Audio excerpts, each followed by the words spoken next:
তোমাদের জন্য রমজানের রোজাকে ফরজ করেছি, যাতে করে তোমরা তাকওয়া অর্জন করতে পারো, যাতে করে তোমরা আমাকে ভয় করো, খোদাভীরু হয়ে যাও, আল্লাহওয়ালা হয়ে যাও, তাকওয়াবান হয়ে যাও।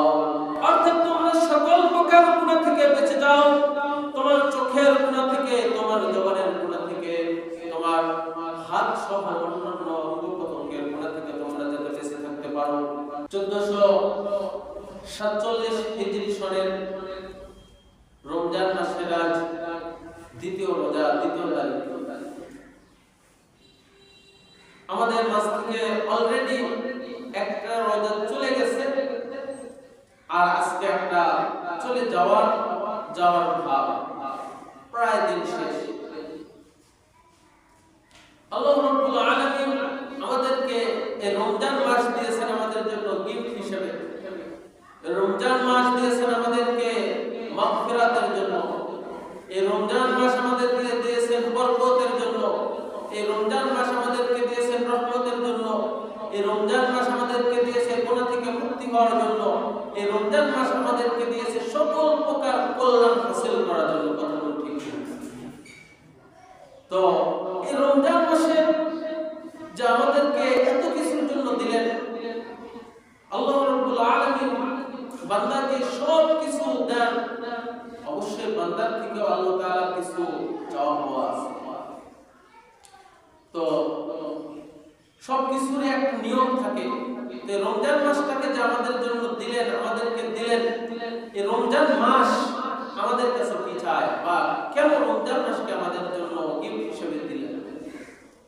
আল্লাহ রাব্বুল আলামিন পবিত্র কোরআনে বলেন, ইয়া আইয়ুহাল্লাযীনা আমানু কুতিবা আলাইকুমুস সিয়াম কামা কুতিবা আলাল্লাযীনা মিন ক্বাবলিকুম লাআল্লাকুম তাত্তাকুন। হে ইমানদারগণ, আমি তোমাদের জন্য রমজানের রোজাকে ফরজ করেছি, যেমনভাবে তোমাদের পূর্ববর্তী উম্মতদের জন্য ফরজ করেছিলাম, লাআল্লাকুম তাত্তাকুন, যাতে করে তোমরা তাকওয়া অর্জন করতে পারো, যাতে করে তোমরা আমাকে ভয় করো, খোদাভীরু হয়ে যাও, আল্লাহওয়ালা হয়ে যাও, তাকওয়াবান হয়ে যাও।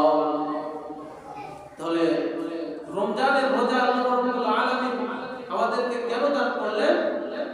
যাতে করে আমরা তাকওয়া অর্জন করি। তাকওয়া অর্থ কি? তাকওয়া একটি অর্থ হলো বিরত থাকা, সংযম অবলম্বন করা। তাকওয়ার অর্থ কি? বিরত থাকা, সংযম অবলম্বন করা। তো আল্লাহ রাব্বুল আলামিন আমাদেরকে এই রোজাকে ফরজ করেছে যাতে করে আমরা তাকওয়া অর্জন করি, অর্থাৎ গুনাহ থেকে বিরত থাকি এবং সকল প্রকার গুনাহের কাছ থেকে আমরা সংযমী হয়ে যাই। কথা বলুন ঠিক কিনা? মানুষ সাধারণত গুনাহ করে দুইটি কারণে। মানুষ সাধারণত গুনাহ করে কয়টি কারণে? দুইটি কারণে। এক নাম্বার, মানুষ গুনাহ করে পেটের কারণে। কথা বলুন ঠিক কিনা? মানুষ কিন্তু পেটের কারণে কিন্তু মানুষ গুনাহ করে। দুই নাম্বার, মানুষ গুনাহ করে যৌনাঙ্গের কারণে। তো পেটের কারণে কিভাবে গুনাহ করে এটা বোঝানোর তো কোনো কিছুই নাই, আপনারা নিজেরাই বোঝেন যে আমার পেটে খাবার লাগবে, আমার কাছে টাকা নাই, আমি টাকা চুরি করতেছি, আমি ডাকাতি করতেছি, আমি ইত্যাদি ইত্যাদি। আমার পেট যত ঠিক থাকে, পেট যাতে করে ঠান্ডা থাকে, এই জন্য আমার যেভাবে উপার্জন করার, যেভাবে যা করার আমি তাই করতেছি। কথা বলুন ঠিক কিনা? ঠিক তেমনি ভাবে আমার যৌন চাহিদা মেটানোর জন্য কেউ হালাল ভাবে, কেউ হারাম ভাবে। হারাম ভাবে যত গুনাহ হয়ে থাকে যৌনের কারণে, আমি যে একটা বেগানা নারীর দিকে আমি তাকাই, যদি আমার যৌনত্ব না থাকতো, যৌনত্ব যদি না থাকতো, আমি যদি সুস্থ না হইতাম, কোনো মেয়ের দিকে তাকাইতে আমার মন চাইতো না। যারা হিজড়া বা তৃতীয় লিঙ্গের, তারা কি কখনো কোনো মেয়ের দিকে কোনো জোরে তাকায়? তাকায় না, কারণ তাদের তো যৌনতা নাই। তাহলে মানুষ গুনাহ করে কয়টি কারণে বললাম? দুইটি কারণে। এক নাম্বার হলো পেটের কারণে, দুই নাম্বার যৌনাঙ্গের কারণে। এই রোজার মাধ্যমে আল্লাহ রাব্বুল কি সুবহানাল্লাহ? যখন মানুষ রোজা থাকে সারাদিন, যখন তার ক্ষুধা থাকে, তার পেটেও কিছু লাগতেছে না, আর এই ক্ষুধার কারণে তার যৌনাঙ্গ বা যৌনতাও কিন্তু দুর্বল হয়ে যায়, যার কারণে মানুষ আর গুনাহ করে না, মানুষ আর গুনার দিকে আগায় না। এজন্য আল্লাহ রাব্বুল আলামিন বলেন, ইয়া আইয়ুহাল্লাযীনা আমানু কুতিবা আলাইকুমুস সিয়াম কামা কুতিবা আলাল লাযীনা মিন ক্বাবলিকুম লাআল্লাকুম তাত্তাকুন। ওয়া ঈমানদারগণ, তোমাদের জন্য আমি রোজাকে ফরজ করিলাম যেইভাবে তোমাদের পূর্ববর্তীদের উপর রোজা ফরজ করেছিলাম, যাতে করে তোমরা তাকওয়া অবলম্বন করো, অর্থাৎ তোমরা সকল প্রকার গুনাহ থেকে বেঁচে যাও, তোমার চোখের গুনাহ থেকে, তোমার জবানের গুনাহ থেকে, তোমার হাত সহ অন্যান্য অঙ্গ প্রত্যঙ্গের গুনাহ থেকে তোমরা যাতে বেঁচে থাকতে পারো। আমি গত জুমায় বলেছিলাম যে রোজা পূর্ণ হওয়ার জন্য 6টি শর্ত বলেছিলাম না, যে 1 নাম্বার জবানের হেফাজত করতে হবে, 2 নাম্বার চোখের হেফাজত করতে হবে, 3 নাম্বার কানের হেফাজত করতে হবে, 4 নাম্বার যে আমার অন্যান্য যত অঙ্গ প্রত্যঙ্গ আছে সকল প্রকার অঙ্গ প্রত্যঙ্গ থেকে আমাদেরকে হেফাজত থাকতে হবে, বেঁচে থাকতে হবে, গুনাহ থেকে বেঁচে থাকতে হবে। 5 নাম্বার যে আমাদের অতি ভোজন না করা। রোজার যে উদ্দেশ্য যে আমাদের যৌনতাকে দুর্বল করে দেওয়া, আমাদের প্রবৃত্তিকে দুর্বল করে দেওয়া। আমরা যদি এখন অতি ভোজন করে ফেলি, আমরা যদি শ্রেণীতে অনেক বেশি পরিমাণ খেয়ে ফেলি, আবার যদি ইফতারও যদি আমরা অনেক বেশি পরিমাণ খেয়ে ফেলি, তাহলে আমাদের যে কুপ্রবৃত্তি যে দমন হবে সেটা তো হলো না, আমার কুপ্রবৃত্তি, আমার মন, আমার যৌনগত দুর্বল হলো না। এই জন্য 5 নম্বর শর্ত হলো যে অতি ভোজন না করা। 6 নম্বর রোজা কবুল হওয়ার আশা রাখা এবং ভয় থাকা। ভয় এবং আশা এই উভয়টা থাকা, যে আমার অন্তরের মধ্যে ভয় থাকতে হবে যে হায় হায় আমি যে সকাল থেকে না খেয়ে আসি, কোনো কারণে আমার রোজাটা ভেঙে যায় কিনা, কোনো কারণে আমার রোজাটা নষ্ট হয়ে যায় কিনা। আবার এই আশাও থাকা যে হয়তো আল্লাহ রাব্বুল আলামিন আমার রোজাটাকে কবুল করবেন, আর যদি রোজাকে কবুল করেন তাহলে রোজার যত ফজিলত আছে সকল প্রকার ফজিলত পেয়ে যাব। ঠিক আছে না? দেখেন প্রত্যেকটা কাজের মধ্যে, প্রত্যেকটা কাজের জন্য 2টি জিনিস থাকা জরুরি। কয়টি জিনিস? 2টি জিনিস থাকা জরুরি বা মানুষের থাকেও। যাদের মধ্যে 2টি জিনিস নাই তারা জীবনে কোনো কিছু করতে পারে না। সেই 2টি জিনিস হলো, 1 নম্বর হলো ভয়, 2 নম্বর হলো আশা। কিভাবে? যদি মানুষের যদি ভয় না থাকতো তাহলে মানুষ ইনকাম করতো না। মানুষের ভয় আছে, যদি আমি যদি ইনকাম না করি, আমি যদি কর্ম না করি, আমার না খেয়ে থাকতে হবে, আমার পরিবারের চাহিদা আমি মিটাইতে পারবো না, আমার পরিবারকে আমি দেখভাল করতে পারবো না, আমি নিজের খাবার জোটাইতে পারবো না। এই ভয় কাজ করে কি করে না? এই ভয় কাজ করার কারণে নৌকা নিয়ে নদীর মধ্যে চলে যাচ্ছে। তার মধ্যে আবার আশাও আছে যে আমি এখন নদীতে যাচ্ছি, গেলে হয়তো আল্লাহ রাব্বুল আলামিন আমাকে কিছু মাছ দিবে, এই মাছ বিক্রি করে আমি আমার পরিবারের চাহিদা মেটাবো। ঠিক আছে না কথা? তাহলে ভয় এবং আশা এই 2টি জিনিস যার মধ্যে আছে সে সফল কাম। তাহলে রোজার মধ্যেও ঠিক আমাদের ভয়ও থাকতে হবে, আমাদের রোজাটা আমার কবুল হলো কি হলো না। আবার এই আশাও থাকতে হবে যে রোজাটা যদি কবুল হয়ে যায় তার আল্লাহ রাব্বুল আলামিন আমার রোজাকে কবুল করবেনই, আর যদি কবুল করেন যে রোজার যত ফজিলত আছে আমি পেয়ে যাব। রোজার অনেক ফজিলত সীমাহীন। আল্লাহ রাসূল সাল্লাল্লাহু আলাইহি ওয়াসাল্লাম বলেন যে قال رسول الله صلى الله عليه وسلم كل عمل ابن آدم له إلا الصيام فإنه لي وأنا أجزي به. سبحان الله.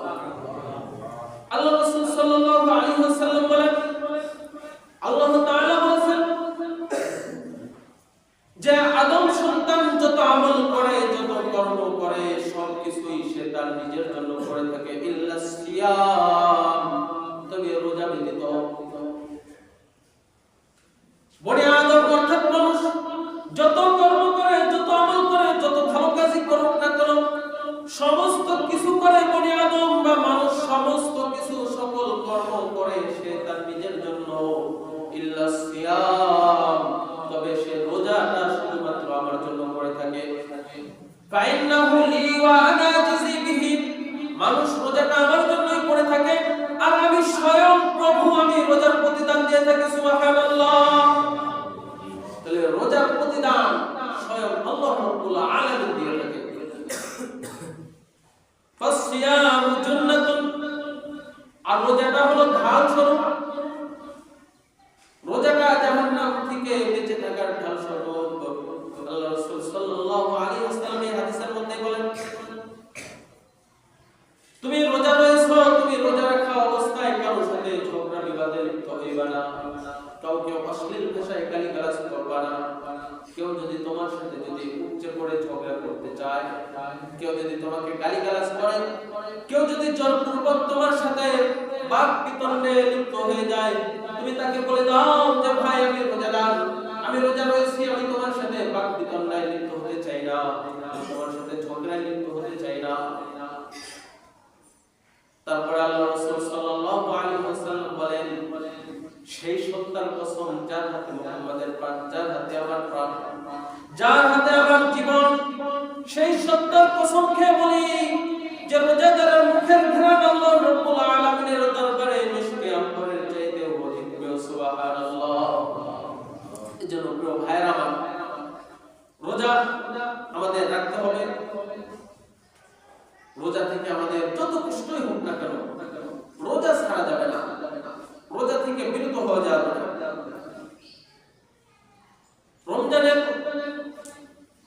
রমজান মাসে সওয়াবের দিকটাও যেমন বেশি, ঠিক তেমনি ভাবে রমজান মাসে যদি কেউ গুনাহের মধ্যে লিপ্ত হয়ে যায়, তার গুনাহের পরিধিটাও বেশি হয়ে যাবে। যেই জায়গার মধ্যে যত নিরাপত্তা বেশি, আবাসিক এলাকার মধ্যে নিরাপত্তাটা অনেক বেশি হয়ে থাকে, ঠিক ওই জায়গাগুলোতে যদি কেউ কোনো অপরাধ করে থাকে তার শাস্তিটাও বেশি হয়। ঠিক আল্লাহ রাব্বুল আলামিন আমাদেরকে রমজান মাসটা দিয়েছে রহমতের জন্য, মাগফিরাতের জন্য, বরকতের জন্য, কল্যাণের জন্য, মানুষকে গুনাহমুক্ত হওয়ার জন্য, জাহান্নাম থেকে মুক্তি পাওয়ার জন্য। এখন আমরা যদি তা সত্ত্বেও যদি রমজান মাসে যদি গুনাহ করে থাকি, তাহলে আমাদের গুনাহের ভয়াবহতাও হয়ে যাবে দ্বিগুণ, গুনাহের পরিধিটাও বেড়ে যাবে। এজন্য প্রিয় ভাইরা আমার, রমজান মাস সওয়াব অর্জনের মাস, রমজান মাস কল্যাণ লাভের মাস। এই রমজান মাসে আমরা গুনাহ থেকে নিজেদেরকে বাঁচিয়ে রাখবো, গুনাহ থেকে নিজেরা বেঁচে থাকবো, হেফাজত থাকবো। রমজান মাসের আরেকটি আমল হলো সুন্নাত, নফল নামাজের মধ্যেও লিপ্ত হয়ে যাওয়া, বাড়িয়ে দেওয়া। আল্লাহ রাব্বুল আলামিন বলেন যে কোন বান্দা যদি আমার নৈকট্য লাভ করতে চায়, সে যেন আমার ফরজের পাবন্দি হয়ে যায়। যে বান্দা ফরজ নামাজের পাবন্দি হয়ে যাবে, সে আমার নৈকট্য লাভ করলো, সে আমার অনেক কাছাকাছি হয়ে গেল। সুবহানাল্লাহ। আর যে বান্দা ফরজ নামাজের সাথে সাথে নফল সুন্নাত নামাজের মধ্যে পাবন্দি হয়ে গেল, নফল নামাজ বেশি বেশি করে আদায় করতে লাগলো, আমি আল্লাহ রাব্বুল আলামিন ওই বান্দাকে ভালোবাসা শুরু করে দিলাম। সুবহানাল্লাহ। আমি যখন কোন বান্দাকে ভালোবাসতে শুরু করে দিলাম, ওই বান্দা যে চোখ দিয়ে দেখবে, আমি ওই বান্দার চক্ষু হয়ে গেলাম। ওই বান্দা যে কর্ণ দ্বারা কর্ণপাত করে, যে কান দ্বারা শুনে, আমি আল্লাহ রাব্বুল আলামিন ওই বান্দার কান হয়ে গেলাম। ওই বান্দা যে হাত দিয়ে কর্ম করে, আমি ওই বান্দার হাত হয়ে গেলাম। ওই বান্দা যে পা দিয়ে চলাফেরা করে, আমি ওই বান্দার জন্য পা হয়ে গেলাম। অর্থাৎ আমি ওই বান্দার জন্য আমি নিজেকে সঁপে দিলাম। ওই বান্দা যখন আমার কাছে কোনো কিছু চায়, আমি ওই বান্দাকে কখনো ফিরিয়ে দেই না। আমি আল্লাহ রাব্বুল আলামিন সঙ্গে সঙ্গে ওই বান্দার দোয়াকে কবুল করে নিই। সুবহানাল্লাহ। এজন্য প্রিয় ভাই আমার, ফরজ নামাজ এটা তো আমরা আল্লাহ রাব্বুল আলামিনের কাছে দায়বদ্ধ। আল্লাহ তাআলার বিধান আমাকে আপনাকে আদায় করতেই হবে, ফরজ নামাজ পড়তেই হবে। যদি ফরজ নামাজ যদি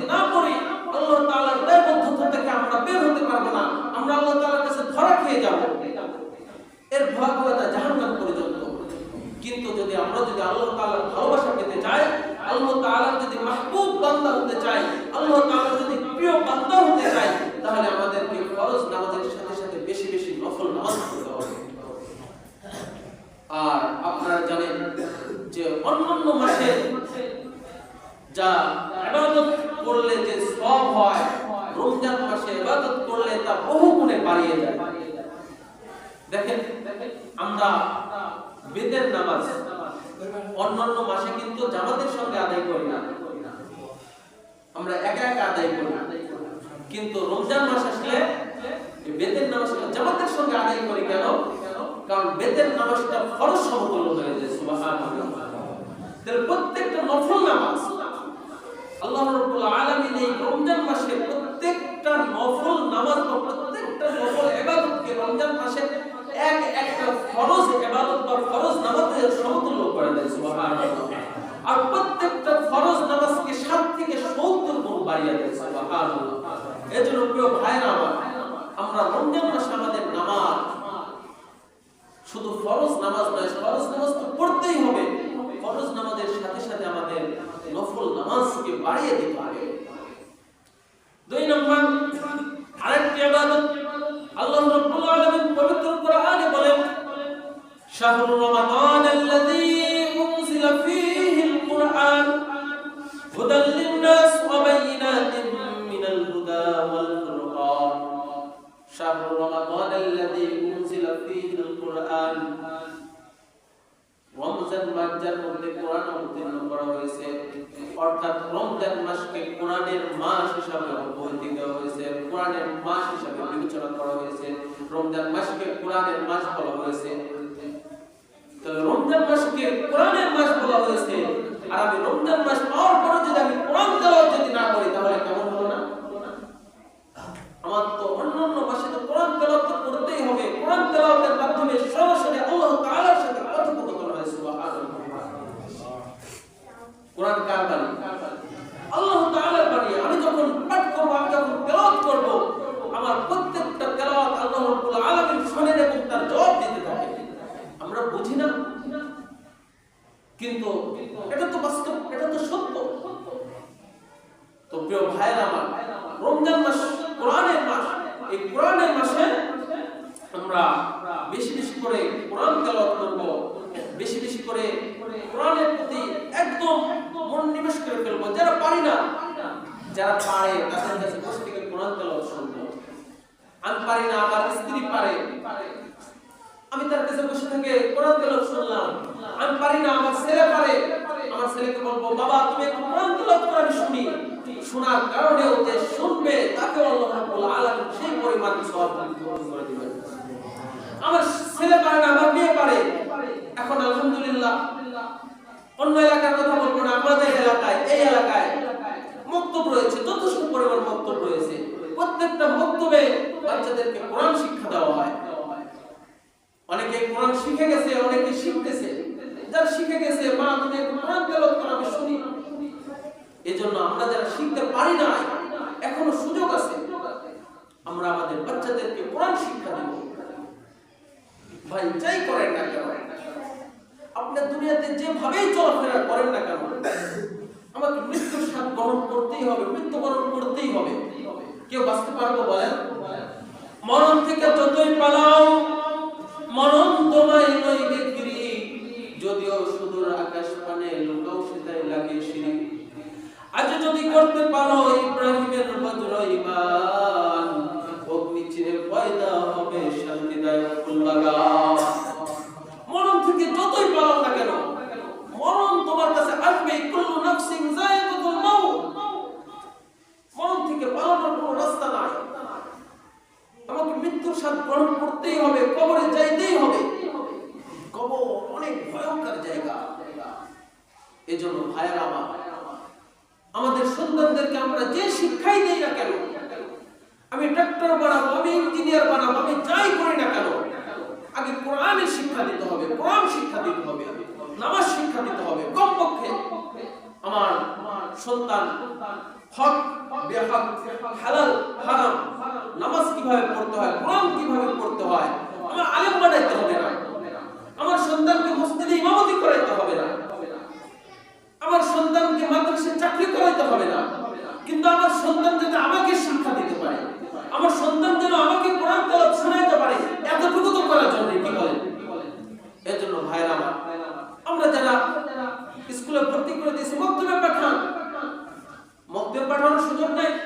হুজুর রাখেন, প্রাইভেট পড়ান, আপনারা ইংলিশ সাবজেক্ট প্রাইভেট পড়াচ্ছেন, বাংলা পড়াচ্ছেন, কোরআন পড়ান না কেন? ওই বাংলা, ইংরেজি ইত্যাদি ইত্যাদি কবরে যাবে না, একমাত্র কবরে যাবে কোরআন। যাই হোক, রমজান মাস কোরআনের মাস, বেশি বেশি করে কোরআন তেলাওয়াত করা। 3 নম্বর আরেকটি বিষয় হলো এই মাসে বেশি বেশি সদকা করা, অর্থাৎ দান করা। আল্লাহ রাসূল সাল্লাল্লাহু আলাইহি ওয়াসাল্লাম বলেন, عن انس بن مالك قال قال رسول الله صلى الله عليه وسلم ان الصدقه لا تطفئ غضب الرب وتدفع ميتة السوء। আনাস ইবনে মালিক রাদিয়াল্লাহু তাআলা আনহু থেকে বর্ণিত, তিনি বলেন রাসূলুল্লাহ সাল্লাল্লাহু আলাইহি ওয়াসাল্লাম বলেছেন যে সদকা বা দান এটা আল্লাহ তাআলার গুসাকে নামিয়ে দেয়, আল্লাহ তাআলার গুসাকে নিঃশেষ করে দেয়।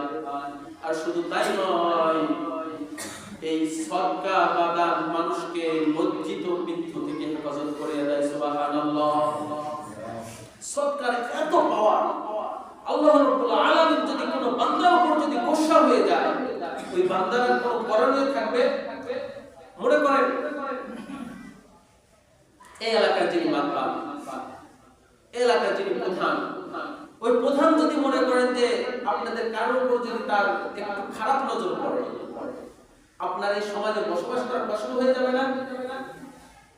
তো ঠিক তেমনি ভাবে আল্লাহ রাব্বুল আলামিন যদি কোনো বান্দার উপর যদি একবার গোসা করেন, তাহলে ওই বান্দার কি হাল হতে পারে? তো আল্লাহ রাব্বুল আলামিনের এই গোসা যদি কোনো বান্দার উপর পড়েও ওই বান্দা যদি সদকা করে, দান করে, আল্লাহ রাব্বুল আলামিনের ওই গোসা নিঃশেষ হয়ে যায়। সুবহানাল্লাহ। শুধু তাই নয়, দেখেন বর্তমান কত মানুষ কত লাঞ্ছিত অবস্থায় মৃত্যুবরণ করে, কত অকাল মৃত্যু ঘটে, রোড অ্যাক্সিডেন্ট, অন্যায়ভাবে হত্যা করতেছে, আবার নিজে নিজে আত্মহত্যাও করতেছে। এই যে নিজে নিজে যে আত্মহত্যা, এর চেয়ে লাঞ্ছনাদায়ক কোনো মৃত্যু হতে পারে? তো যদি আপনি যদি দান করেন বেশি বেশি করে, আল্লাহ রাব্বুল আলামিন আপনাকে এই লাঞ্ছনাদায়ক মৃত্যু থেকে হেফাজত করে দিবেন। সুবহানাল্লাহ। এজন্য প্রিয় ভাইরা আমার, এমনিতেই তো দান করলে তো এই সকল ফায়দা তো আপনি পাবেনই। আর যদি আপনি রমজান মাসে যদি দান করেন, অন্য মাসের 1 টাকা দান করলে যে সওয়াব হবে, রমজান মাসে 1 টাকা দান করলে সেই সওয়াবকে 7 থেকে 70 গুণ, এমনকি 700 গুণ পর্যন্ত আল্লাহ রাব্বুল আলামিন বৃদ্ধি করে দিবেন। এজন্য প্রিয় ভাইরা আমার, এখন থেকে, আজকে থেকে বেশি বেশি করে দান করতে হবে। শুধু মসজিদেই দান করতে হবে এমন না যে হুজুর মনে হয় শুধু মসজিদের জন্য দানের ওয়াজ করেন, না। আপনি মসজিদে দান করবেন, করেন, আপনি গরিবদের দান করেন, এতিমদের দান করেন, ফকিরদের দান করেন, অসহায়দের দান করেন, আপনার আত্মীয় স্বজনদেরকে দান করেন, যাকে খুশি তাকে দান করেন, দান করেন। অন্যান্য মাসে তো করবেনই, তো রমজান মাসে বেশি বেশি করে দান সদকার পাবন্দী হয়ে যাওয়া। আল্লাহ রাব্বুল আলামিন আমাকে সহ আপনাদের সকলকে বেশি বেশি করে দান করার তৌফিক দান করুন, সকলে বলি আমিন। আরেকটা বিষয়, ইস্তেগফার। এই রমজান মাসে বেশি বেশি করে ইস্তেগফার করা।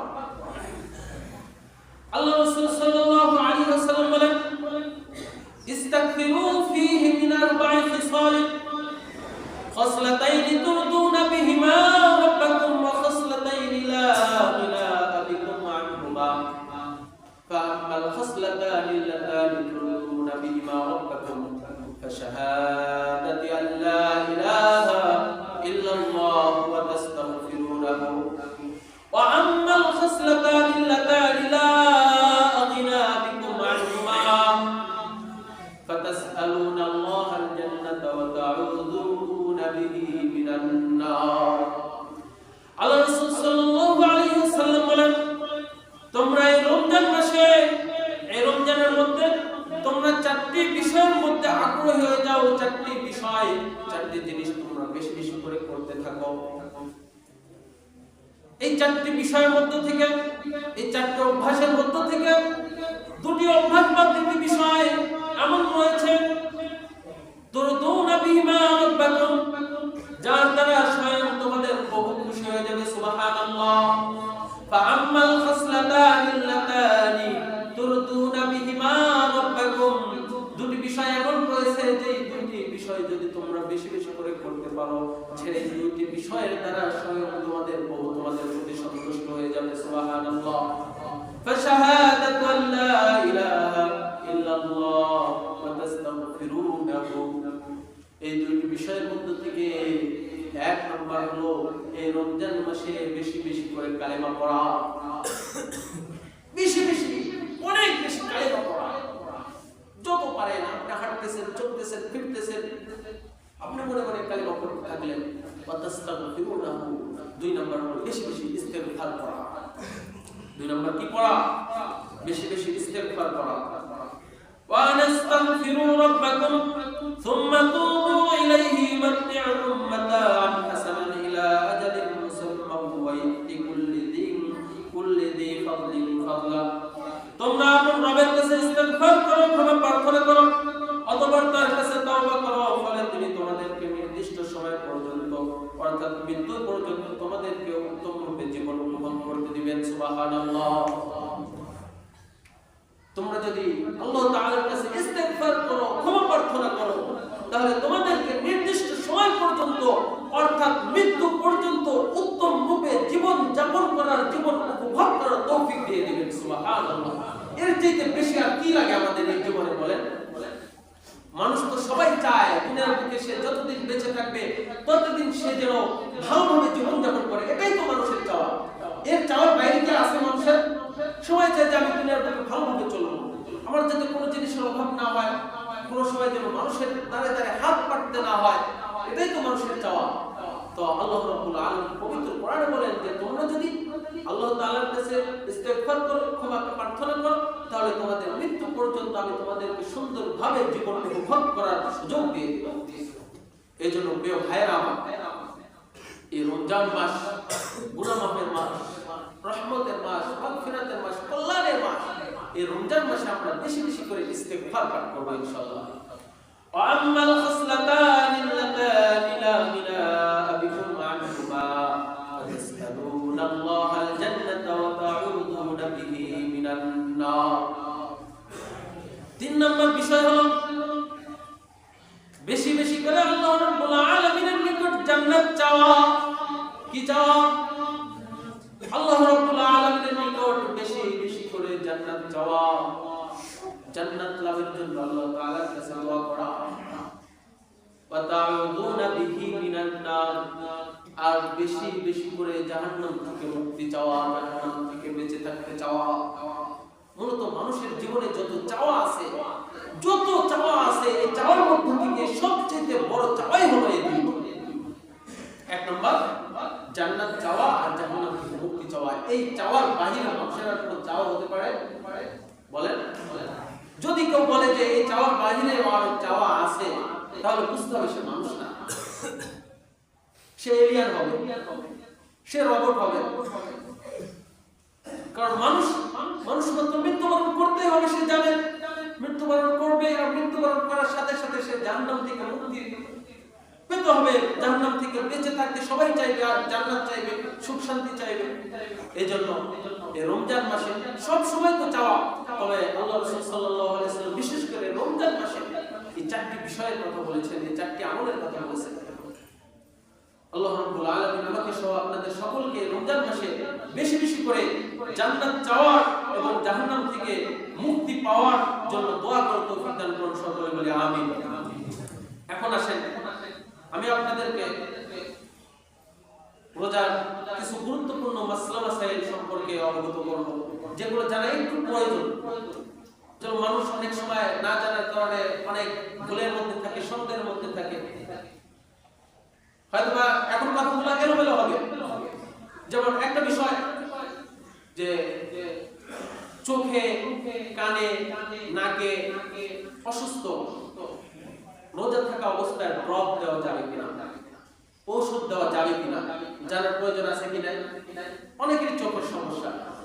সবে বরাতে রোজার মধ্যেই একজন মহিলা আমার কাছে আসছে যে হুজুর আমার চোখে তো অনেক সমস্যা, যদি ড্রপ না দেয় আমার সমস্যা হয়, আমি এখন রোজা রাখা অবস্থায় ড্রপ দিতে পারবো কি পারবো না। তো এক নম্বরে আসেন চোখের ড্রপ। রোজা রাখা অবস্থায় চোখের ড্রপ দিতে পারবে কি পারবে না।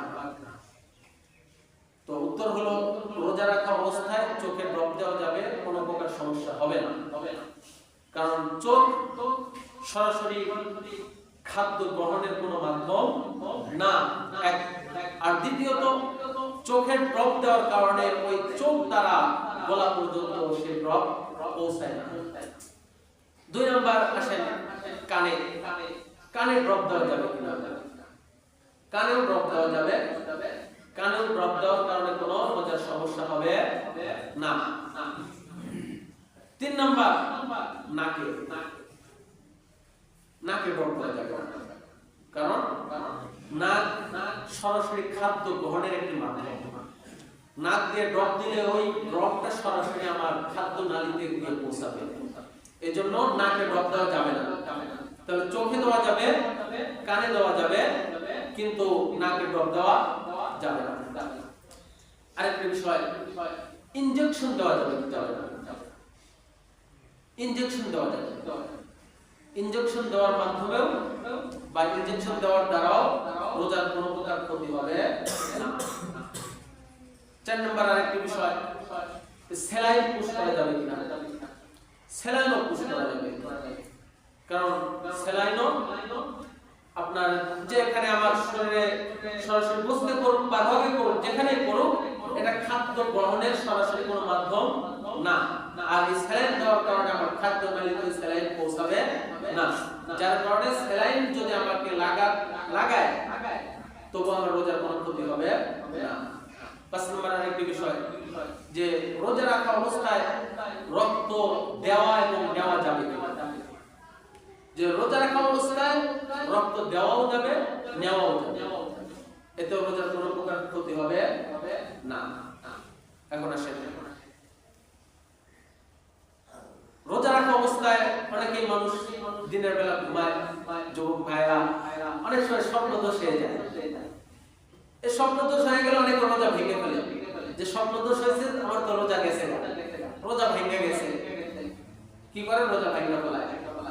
তো স্বপ্নদোষ হলে রোজা ভাঙবে না, স্বপ্নদোষ হলেও রোজা ভাঙবে না, রোজার কোনো ক্ষতি হবে না।